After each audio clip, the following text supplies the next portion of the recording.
My name is Céline Reynaud. I'm from the University of Glasgow, and I'm here today to speak to you about studying in Scotland. I'll start with giving you a bit of background about the University of Glasgow, about Scotland as a country, and I'll tell you a bit about the education system, which is a bit different from the rest of the UK as well. And sorry, I'm a bit nervous as well. Because I'm from the University of Glasgow, I'll give you a few examples about what it's like to live in Scotland and to live in Glasgow in particular. But most of the examples are applicable to the rest of the country, so I hope that's okay with you. So first of all, I'm sorry if I go over some of the details that are a bit basic for you. I just thought I would tell you where Scotland is. Scotland is one of the 4 unique constituent nations in the UK. So you've got Scotland, Northern Ireland, England, and Wales as well. We're a very small country, and I think if you visited Scotland, you know that we're not very big.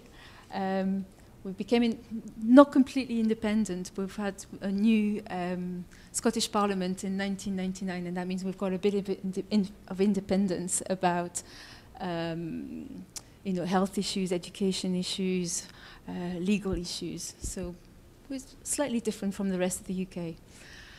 We've got a very small population, and we're about 5.1 million people. And you'll see straight away, it's marked on the map, you've got 5 major cities, and that's Glasgow, Edinburgh, Stirling, Dundee, and Aberdeen. And you can see straight away all the population is situated right in the central belt. So that means you can have a very urban experience when you come to Glasgow, and if you live in the city. But within half an hour, you can be in the middle of the countryside and quite far away and enjoy the mountains and the glens and the beautiful coastline as well.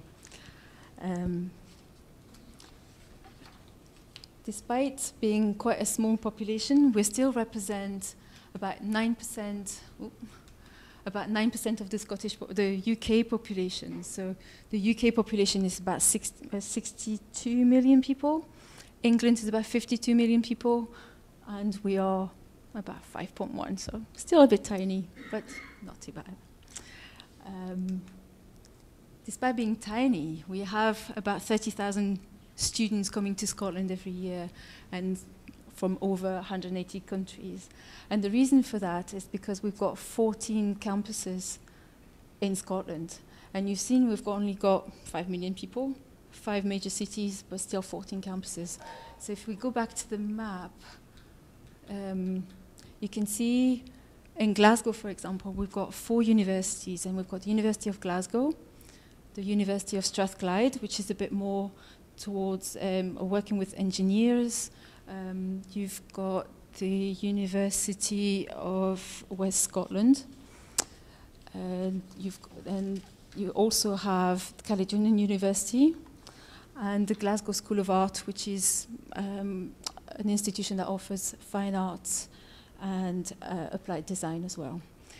In Edinburgh, you also have 4 universities, and that's Edinburgh University, which you've probably seen upstairs. We're sitting next to Glasgow University. You also have Napier University, Queen Margaret, and Heriot-Watt, which again is probably more like an engineering university. In Aberdeen, you have 2 universities, University of Aberdeen and Robert Gordon University. In Dundee, there's 2 universities again, so University of Dundee and Abertay University, and again, these are probably more like life science university. 1 university in Stirling, and the only one that's not on the map, the 14th university, is actually just right here, just underneath Dundee, and that's in a small town of Fife, and that's St Andrews. It's one of the oldest universities in Scotland. So you see, it's a small country, but a lot happening.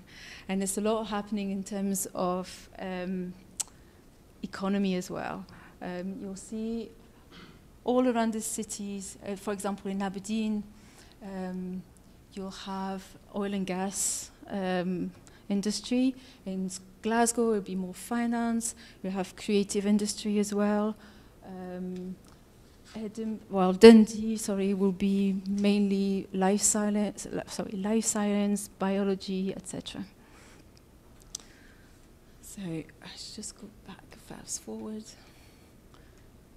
So that's what I was telling you about, again, the 5 major cities. Okay, what it's like to live in Scotland? I think if you've visited, you'll know that probably the weather is probably the main subject of conversation for us. It's quite far north, and it's quite a changing, varied weather. So in one day you can have all 4 seasons, and it's quite interesting. As I said before, because the population is mainly centered around the cities, the rest of the countryside is quite wild, so you can go and enjoy hill walking and skiing and all sorts of things in the completely unspoiled countryside.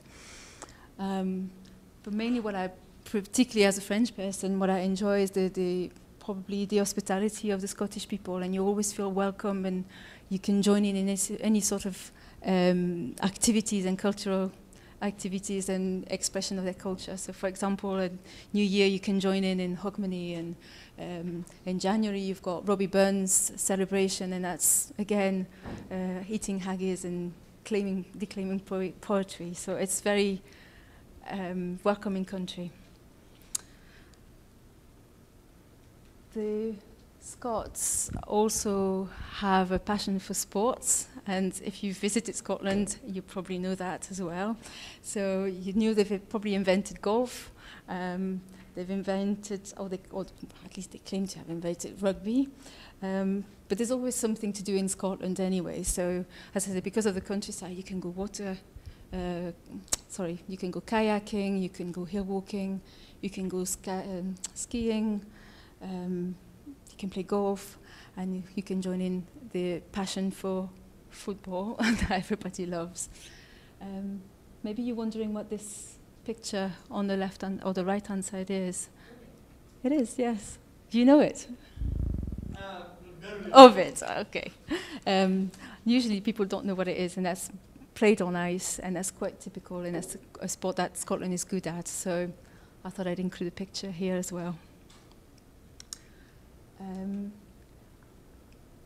Well, that's probably a picture that, as an example, from Glasgow mainly, because we have a very strong music scene in Glasgow. And you can see this Franz Ferdinand there, Belle and Sebastian, and they're a very active band in Scotland. And usually you can have like 250 gigs per week in just happening all the time. So in Glasgow, what is vibrant as well is the festival culture, and you go from one festival into the next, into the next, into the next. So you start with the Celtic Connection in January, you finish with Hogmanay, but in between you've had film festivals and the West End Festival around the university, and that's about 2 weeks of music and theatre and just general events, really. I think I'll move on to talk to you about education. In Scotland, education was compulsory since 1496, so that's quite a long time, but by that time you also had 3 universities that were already in operation. So Glasgow was, for example, founded in 1451. So you can see we go back a long way for education.